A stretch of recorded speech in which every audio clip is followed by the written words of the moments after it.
Gracias, buenos días a todas y todos, compañeros medios de comunicación.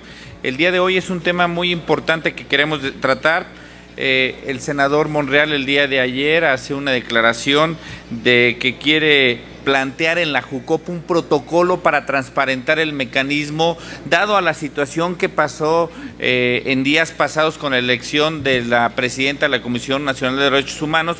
Nosotros no dejamos y no quitamos el dedo del renglón, así como cuando él hace este nuevo propuesta de hacer un protocolo, es claro lo que dice el reglamento.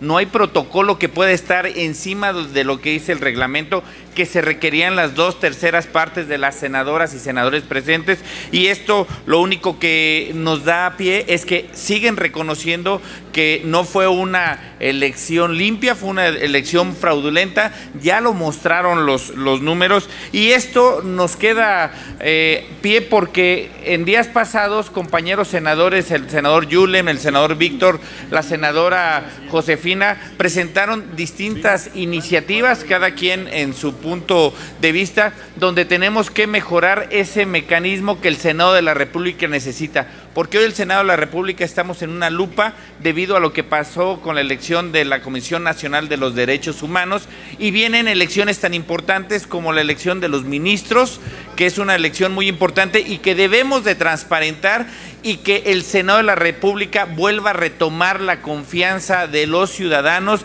para la elección de los futuros nombramientos. Hoy hay un reglamento, si bien está ambiguo por lo que pasó, tenemos que mejorar este reglamento, pero no a través de un protocolo, es a través de un reglamento. La Asamblea no está por encima de lo que diga la ley, la Asamblea estará encima cuando se modifique ese reglamento. Por tal, esperamos que esto se lleve con seriedad y que el día de mañana el Senado de la República sea quien tenga los mecanismos necesarios para transparentar y volver a retomar la confianza que requerimos para la elección de los próximos nombramientos que ya están en puerta antes del 12 de diciembre. Otro tema muy importante, lo que se anunció del plan de infraestructura, que hoy será la iniciativa privada quien estaría impulsando 859,000 millones de pesos en aproximadamente 147 proyectos. Nos preocupa mucho que el gobierno del presidente López esté dejando de lado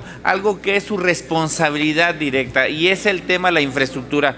Y también nos preocupa este doble discurso, porque en los últimos 12 años él mismo hablaba de lo que la iniciativa privada hacía en cuestión de infraestructura en el país, y que mucha de esa infraestructura estaba o concesionada a particulares. Bueno, con esto se está llevando a lo que él siempre ha dicho: no dejar a la infraestructura, a la iniciativa privada, la construcción de carreteras, que sean ellos lo que luego se beneficien. Entonces es un doble discurso.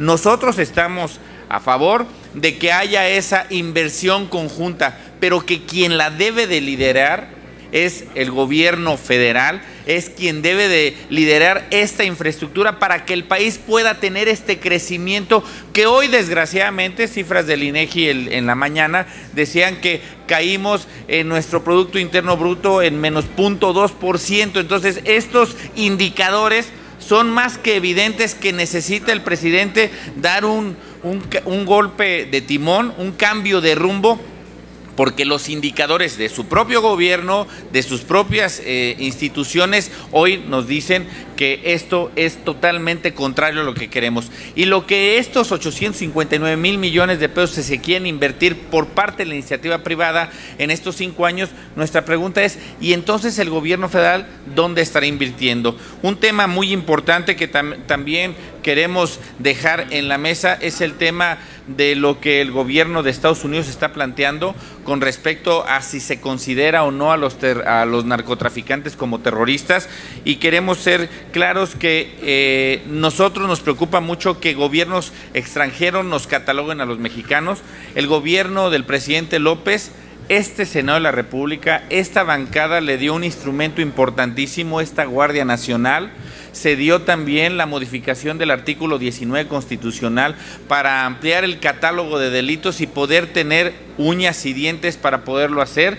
Nos preocupa mucho que esto que Estados Unidos está planteando, nos preocupa mucho porque es una clara muestra que el gobierno actual no tiene una estrategia de seguridad y que sigue con estas estrategias de ocurrencias, de abrazos, no balazos, que al día de hoy ya tenemos 30,000 muertos en el país, la cifra más alta en la historia de los últimos 12 años que tiene registro este país, y entonces nos preocupa que no viene a la baja este combate frontal que nosotros pedimos y que nosotros también le hemos tendido la mano al gobierno para que pueda hacer y que pueda combatir esto que tanto nos preocupa a las mexicanas y a los mexicanos. Si nos permite, senador, les quiere preguntar Carlos Guzmán de CMX Noticias. Senador, ¿cómo estamos? Buenos días. Hola, Carlos. Dos preguntas. En la mañana el presidente López Obrador hablaba sobre este plan de infraestructura, pero también dejaba un poquito a la deriva la parte, son dos partes. La primera parte va a ser esta que comentó para 2020, pero para 2021 se planea efectuar también otro plan similar. Hablaba lo que es Carlos Slim en plática después de esta conferencia con los medios de comunicación, de que él va a apostar mucho por la cuestión de telecomunicaciones y también por la parte de infraestructura. Usted acaba de mencionar un punto nodal. Se mencionaba antes esta cuestión de crítica de que no debía dejar en iniciativa privada lo que es carreteras. ¿Qué es lo que ustedes como fracción parlamentaria van a hacer, van a recomendar aquí en la Cámara Alta para evitar de que esto vuelva a pasar en cuanto a la concesión de carreteras y de que se quede en manos de la IP este tipo de cuestiones? Gracias. Sí, voy a ceder el micrófono a mi compañero Yulen, pero es importante exigirle, acabamos de ver el presupuesto de egresos que se acaba de aprobar, donde ellos lo aprobaron en algo que habían dicho que no sucedería, en lo oscurito, en un recinto ajeno a la Cámara de Diputados, y vemos ahí plasmado a qué y qué le quitaron dinero, solamente donde privilegiaron fue en la entrega de dádivas, y entonces no están privilegiando algo que genera empleo, algo que genera riqueza, el apoyo en la infraestructura. En el tema de las carreteras le pediré a mi compañero Yulem, que es experto en el tema, que pueda ahondar más en esto, pero es una responsabilidad de cualquier ejecutivo estatal, federal o municipal invertir en generar infraestructura para que esto a la vez pueda ser un detonante económico, ¿no? Adelante, compañero. Sí, muy buenos días. Yo creo que lo que viene ocurriendo son los golpes de realidad que ya están alcanzando al presidente y que hace que tenga que corregir. Y un golpe de realidad es precisamente el dato que reveló el INEGI, en donde ya pues el país no tiene otra forma de llamársele a este desaceleramiento más que recesión. Es lo que tenemos. Y a partir de ahí retomó un tema que ya se había tocado, de la infraestructura, de 147 proyectos, más de 800,000 millones de pesos. Proyectos, por cierto, que ni siquiera son para solamente el año 20. Va a tener que ser construidos en el 20, en el 21, y algunos incluso pueden llegar a ser más allá de su propio gobierno. Pero miren, cuando habla de infraestructura, impulsar la infraestructura, es curioso, porque es contradictorio a lo que establece en el presupuesto.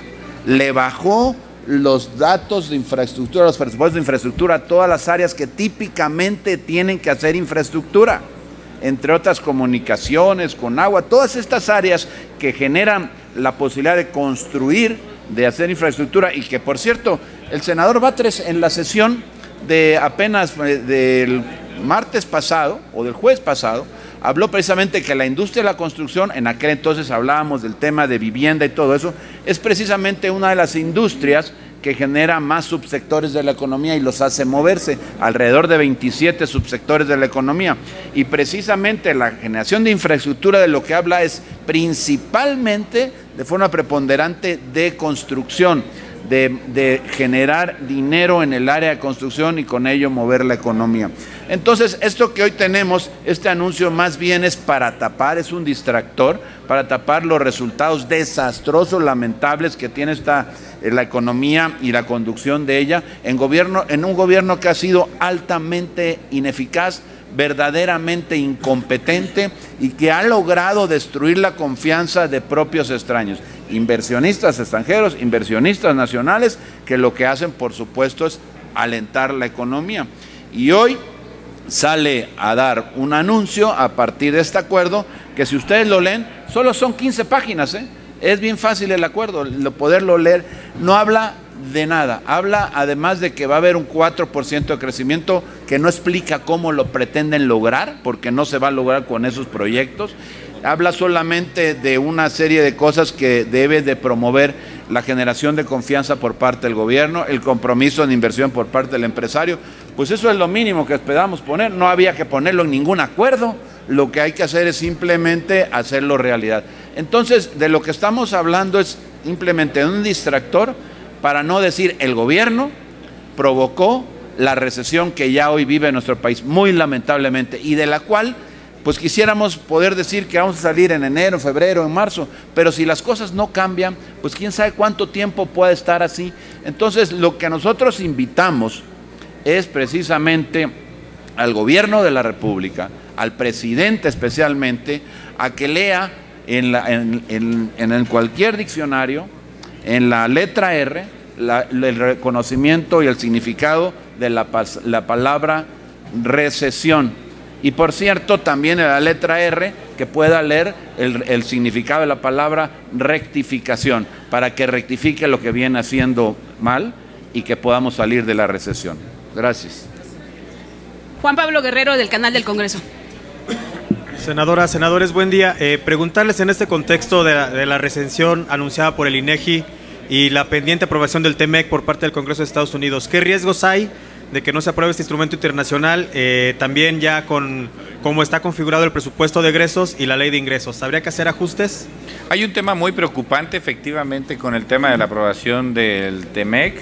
Estados Unidos va a atravesar en próximos meses el tema de la campaña electoral, lo cual pone en predicamento la aprobación de este tema. El tema de la recesión es un tema que ya el INEGI lo ha dicho, hemos visto trimestre con trimestre cómo ha ido no solamente el crecimiento a la baja, sino cómo la inversión no ha desarrollado, y esto a quien le perjudica más es al propio gobierno. ¿Por qué le perjudica más al propio gobierno? Por la generación de ingresos a través de la vía de impuestos, y hoy vemos con preocupación el que esto en Estados Unidos, por estar distraídos ellos en el tema electoral, sigan pateando el bote de esto y esto nos tengan a nosotros en un predicamento. Desgraciadamente en este tema México no tenemos los elementos necesarios para poder presionar a Estados Unidos y Canadá para que ambos puedan aprobarlo. Es algo que estamos en esa desigualdad, por eso es que México lo aprobó primero, incluyendo algunas modificaciones legales que nos pidió el propio gobierno de Estados Unidos, tal por ejemplo es en el tema laboral, que lo hicimos en una de las peticiones que nos hacía el gobierno de Estados Unidos, pero vemos ellos como hoy Estados Unidos está deteniendo esto, y lo están deteniendo por un tema que lo vemos a todas luces muy complicado para ellos, que es el tema de las elecciones, de las próximas elecciones en Estados Unidos, ¿no? No tenemos más preguntas registradas. Muchas gracias. Gracias a ustedes, buenos días.